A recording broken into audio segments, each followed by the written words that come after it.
coutumes, les habitudes et même les règles de base diffèrent d'une société à autre. Salut mes chers amis, j'espère que vous allez bien et que ce confinement se passe avec patience.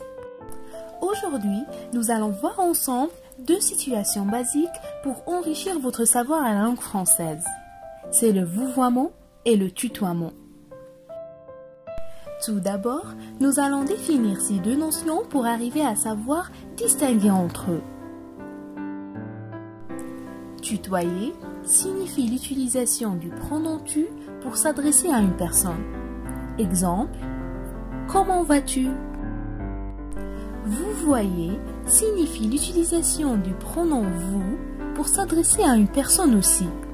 Exemple, comment allez-vous? Alors ne vous étonnez pas, ce ne sont que des simples mots. Maintenant, il nous reste la question la plus importante. C'est à quel moment on doit tutoyer une personne en utilisant le pronom tu et à quel moment on doit la vouvoyer en utilisant le pronom vous. Il faut savoir qu'il y a différentes situations. Situation informelle où on utilise le tutoiement dans les cas suivants.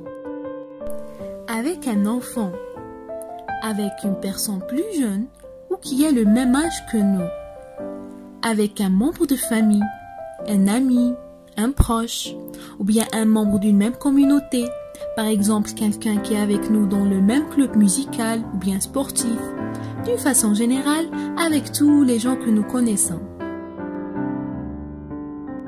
Situation formelle où on utilise le vouvoiement. On prend quelques cas aussi.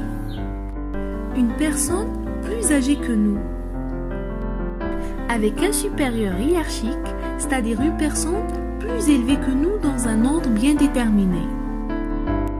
Avec un professeur, un docteur, un commerçant ou bien un vendeur.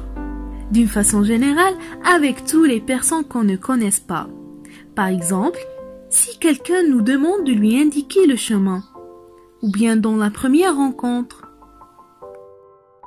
En cas de doute, commencez toujours par le vouvoiement.